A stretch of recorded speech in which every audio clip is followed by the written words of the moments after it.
皆さんこんにちは。お元気でいらっしゃいますでしょうか？僕も元気でございます。皆さん、前日載せた文法はどのぐらい覚えていますか？それをまだ見てない方々がいれば、それを最初に見ておいてください。साथीहरु सबैजना सन्चै आरामै हुनुहुन्छ होला? म पनि एकदम फिट एन्ड फाइन छु। आज मैले एन्सनको बुम्बु लिएर आएको छु। एकदमै इम्पोर्टेन्ट बुम्बु छ। झ्याप्पा हेर्दाखेरि सोही जस्तो लाग्छ, तर एकदम कन्फ्युजिङ बुम्बु छ। बुम्बु के छ भन्दाखेरि बाखारी। बाखारी भनेछ तपाईले पनि एन्फो पढ्ने साथीहरूले पक्कै पनि पढिसक्नु भयो होला हैन। तर चाहिँ यिनी चाहिँ एकदम मात्राको फरक छ। के कस्तो छ हेर मैले त। बाखारी बाखारी यिनी चाहिँ के हो भन्दाखेरि डाके सिद्धिहरू त्यो मात्र गरिराख्ने रे के लेखेको छु मैले। कुनै पनि काम गर्न थालेपछि त्यही काम गरिराख्ने। जस्तै बच्चाहरू खेल्न थालिसकेपछि खेलिराख्ने के। एक्जाम्पल हेरौँ अझ राम्रोसँग बुझ्नको लागि।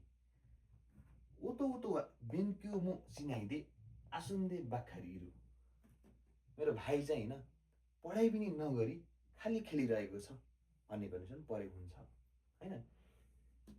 हैन यो चाहिँ प्राय जसो नेगेटिभ कन्डिसनमा प्रयोग गरिन्छ। यो कन्डिसन मैले यता लेखेको छु, यो पनि हेरिराख्नु होला। यो कन्डिसन प्रयोग गरेर तपाईहरुले जति पनि सेन्टेन्सहरु बनाउन सक्नुहुन्छ। बाखारी खाको एउटा कन्डिसन यो छ। अब अर्को कन्डिसन हेर्नु है त। ताबेता बाखारी नानोनी माता ओनाखागा सुकिमास्ता। मिनिङ के हो त? भर्खर खाए तापनि फेरि भोक लाग्यो अरे।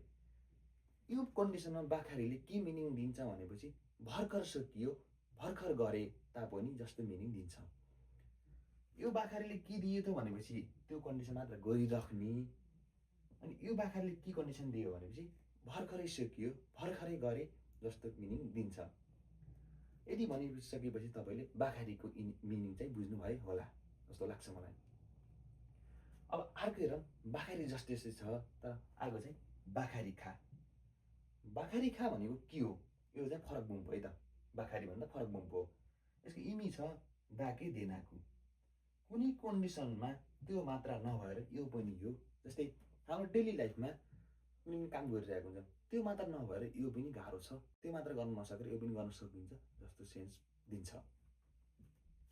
एउटा इक्जाम्पल हेरौँ। रामु सानोबा खान्जी बाखारी खा हिरागाना म खाके नै। जस्तै राम भन्ने एउटा व्यक्ति छ अरे हैन। उले चाहिँ खान्जी मात्र नभएर हिरागाना पनि लेख्न सक्दैन। त्यति मात्र नभएर यो पनि गर्न सक्दैन। यो बुम्बुको कन्डिसन कस्तो कस्तो छ भनेखेरि यहाँ लेखेको छु मैले, यो पनि याद गर्नु होला। यो याद गर्यो भने एकदमै सर्ट टाइममा तपाईले एन्सानको बन्दाइमा देरु क्वेशनहरु हुन्छ नि त, प्याट्ट हेर्दाखेरि झ्याप्प तपाईले बुझ्न सक्नुहुन्छ। सायद यति भनिसकेपछि बाखारीको मिनिङ दुईटा छ हैन। अर्को चाहिँ बाखारी खा भनेको त छुट्टै बुम्बु भइहाल्यो। बाखारीको मिनिङ दुईटा तपाईले बुझ्नु भयो होला। फेरि म एकचोटी रिभाइज गर्छौं। एउटा छ त्यो मात्र गरिराख्ने भन्ने कन्डिसन दिन्छ। अर्को के छ भन्दाखेरि भर्खर सके, भर्खर गरे तापनि फेरि यस्तो भयो जस्तो कन्डिसन प्रयोग गरिन्छ। अर्को छ बाखारी खा। बाखारी खा भनेपछि त्यति मात्र नभएर, त्यो मात्र नभएर यो पनि हो जस्तो कन्डिसनमा प्रयोग गरिन्छ। यति भनिसकेपछि आजको बुम्बु बाखारी र बाखारी खाको इमी चाहिँ पक्कै पनि बुझ्नु भयो होला जस्तो लाग्छ।